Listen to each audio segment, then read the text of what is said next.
The silence was the first thing that betrayed them. It wasn't the natural silence of a deep forest, the rustle of nocturnal mammals, the distant hoot of an owl, the nervous whisper of wind through the high canopy. This was a suffocating, unnatural vacuum, a deliberate absence of sound that pressed against the eardrums like a high-altitude headache.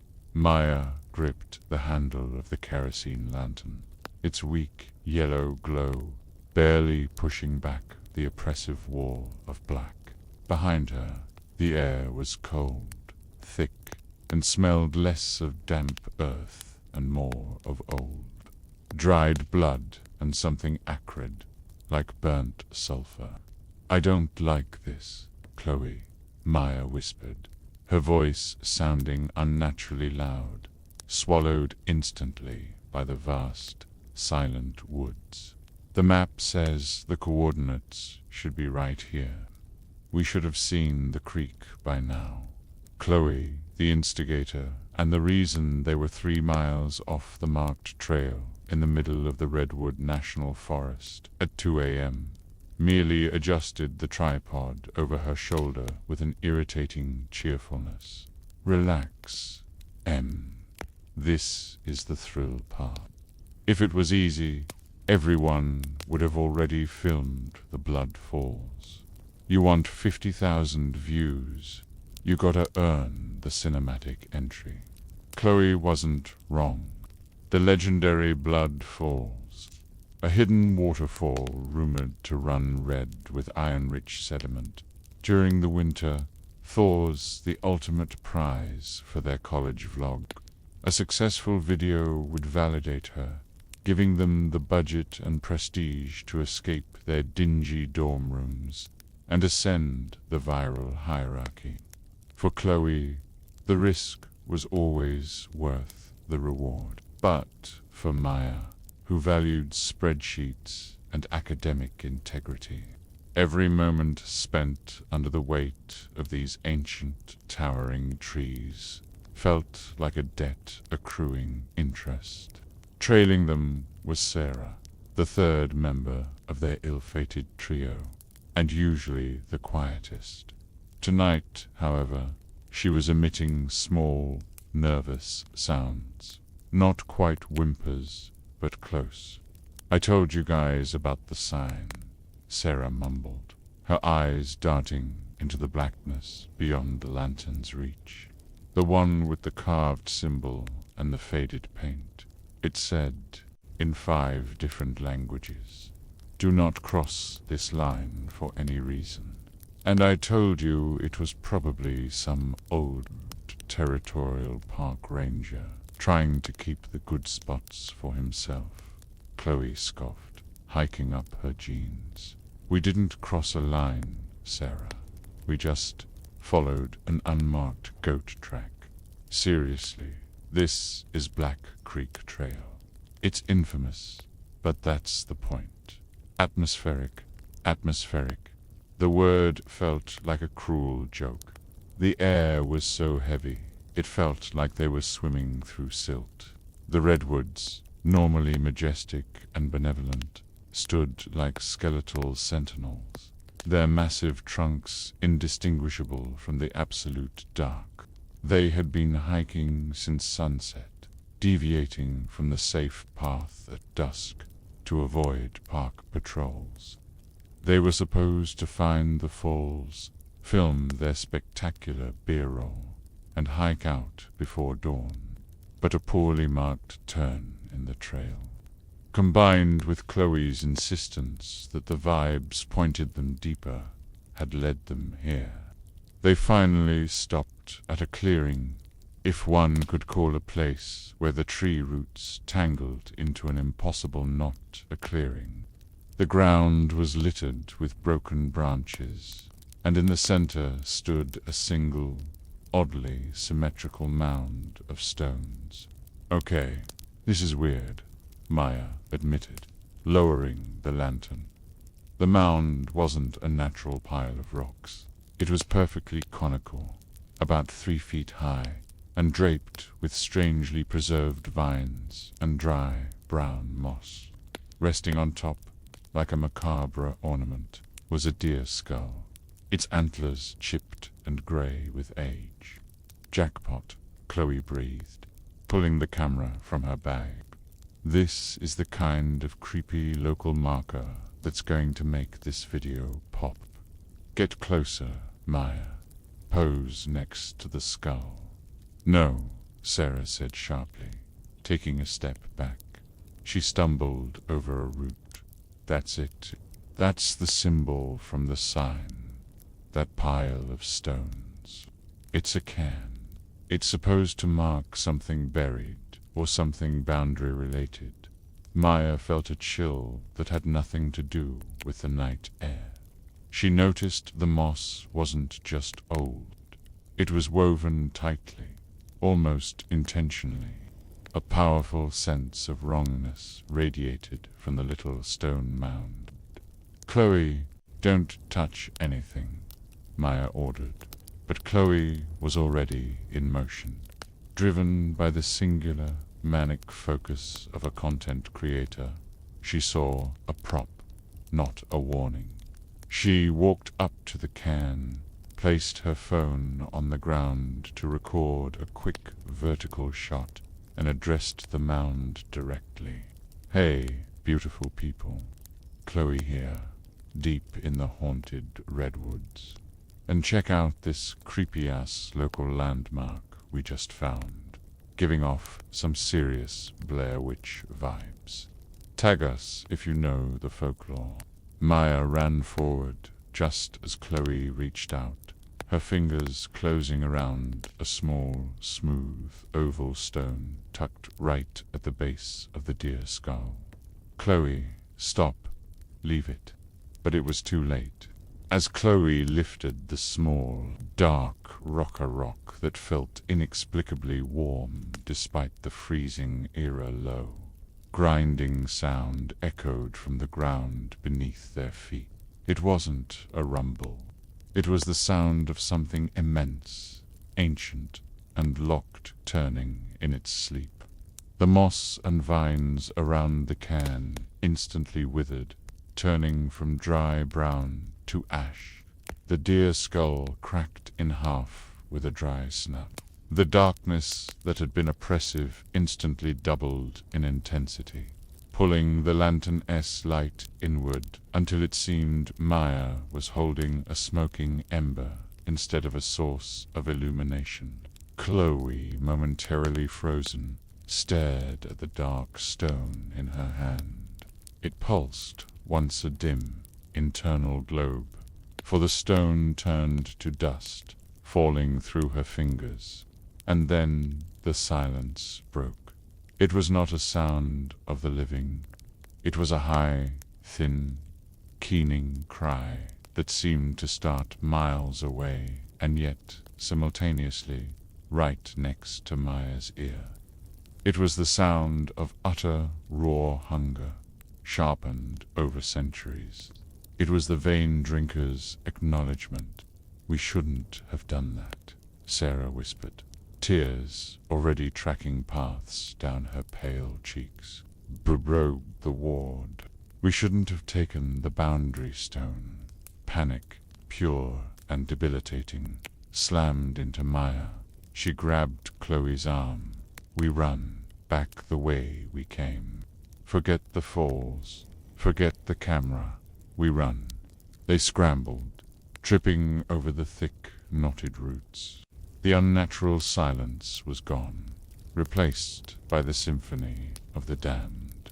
The keening sound was now accompanied by a horrific, sucking noise, like something enormous pulling itself free from thick mud. Maya was leading, her heart hammering against her ribs like a captive bird. She didn't look back. She just focused on the barely visible, broken path they had created on the way in. "Keep up, Chloe." "Sarah, where are you?" "I can't see." Sarah screamed. "The lantern." "Maya, look up." Maya stumbled to a halt, raising the lantern. The light wavered, and her blood turned to ice in her veins. They were no longer in the knot of the clearing. The trees had rearranged themselves. The path they had taken was gone, replaced by an impossible, unbroken wall of redwood trunks, stretching up into the black sky. The forest was closing around them. "This isn't possible," Maya choked out. She tried to think rationally, the angle of the moss, the direction of the setting sun they had vaguely followed, but her rational thoughts were disintegrating under the overwhelming, undeniable truth. They were trapped. "We're lost," Chloe whispered, her bravado finally shattered. She dropped the expensive camera bag without a thought. "Oh God, we're completely lost." The sucking sound was closer now. A wet, drawn-out SCH loop ... SCH loop ... that seemed to pace them just out of the lantern's reach. Then Sarah let out a thin, piercing shriek. Maya whipped around. Sarah was only 10 feet away, but she was sinking, not into mud, but into the ground itself. Her ankles were swallowed by the forest floor, which had softened to the consistency of thick, cold jelly. "Help me. I can't move my legs." Sarah clawed desperately at the roots. Chloe reacted first, the adrenaline replacing fear with instinct. She threw herself onto the ground and grabbed Sarah's hands, pulling hard. "Pull, Maya." Now. Maya dropped the lantern, which miraculously didn't break, and rushed over, grabbing Sarah's waist. They strained, their muscles screaming, but Sarah didn't budge. The earth around her ankles seemed to grip her. As they struggled, Maya finally looked up past the dark, interlocking branches, into the space where the petinch was hunting them. She saw it, not all at once, but in pieces.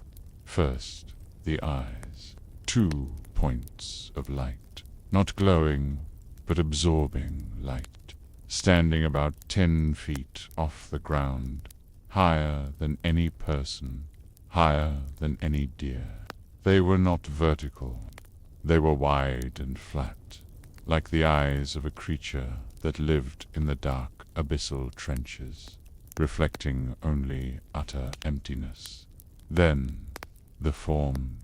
It was tall, impossibly lean, draped in what looked like black, rotting fabric, but it moved too fluidly for cloth.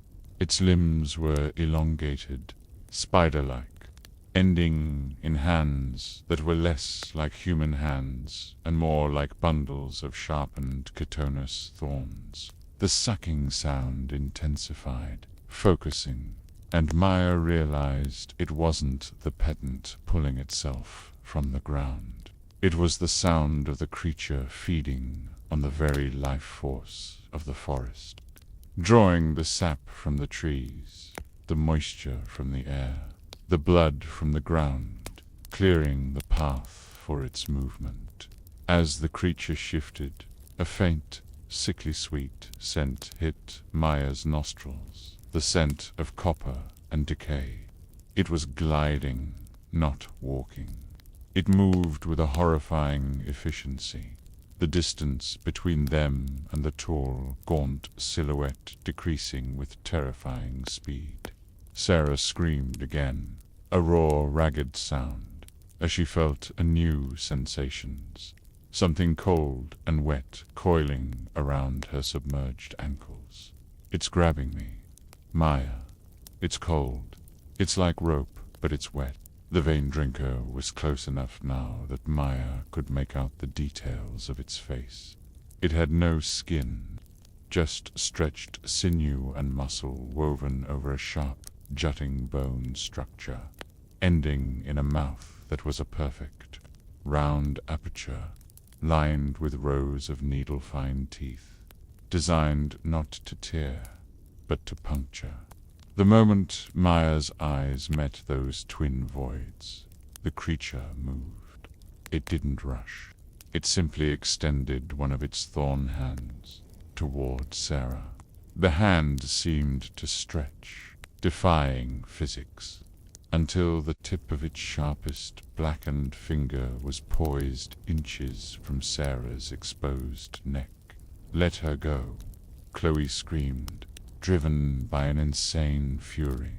She abandoned Sarah's hand, scrambled backward, and grabbed a jagged piece of broken wood, the end of a dead branch, from the ground. She lunged at the creature's approaching arm, swinging the branch in a clumsy, desperate attempt to strike. The branch hit the vein drinker's arm with a loud crack. Nothing happened to the creature, but the branch, wherever it made contact with the black, sinewy flesh, instantly turned to charcoal and crumbled to dust. Chloe froze, her mouth agape in terror, finally understanding that they were dealing with something not just dangerous, but fundamentally wrong. The creature didn't even acknowledge Chloe's attack. Its focus remained on Sarah. The fingertip pressed lightly against the skin just above Sarah's collarbone. A tiny, perfect bead of crimson welled up where the thorn made contact. And then the horrible, wet, sucking sound came. But this time it was close, intimate, and horrifyingly focused on Sarah. Sarah's eyes rolled back in her head. Her skin, already pale from fear, drained instantly to the color of wet parchment. Her body went utterly limp, held up only by the sticky earth and Chloe's frantic, weak grip.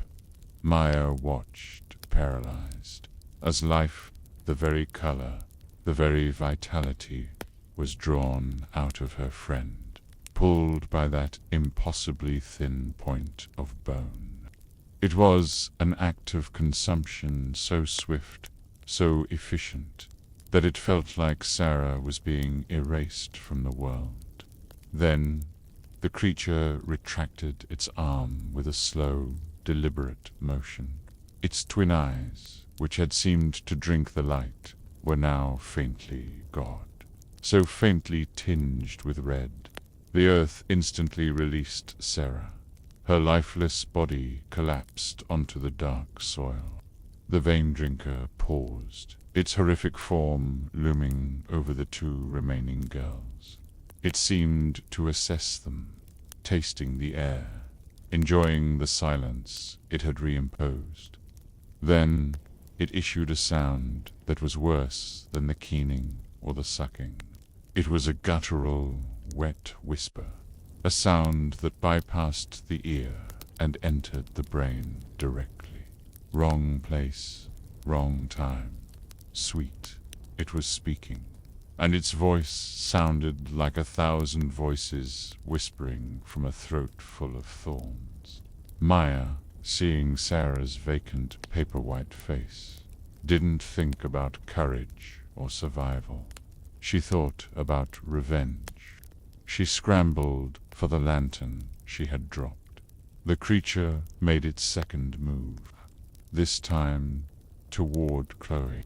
Chloe was still kneeling, clutching Sarah's shoulder, a single sob escaping her lips. She didn't have time to react. The thorn hand raised, ready for the next, final puncture. In a blind, desperate frenzy, Maya scooped up the kerosene lantern. The glass was hot, the metal frame warm. She didn't aim for the creature's face.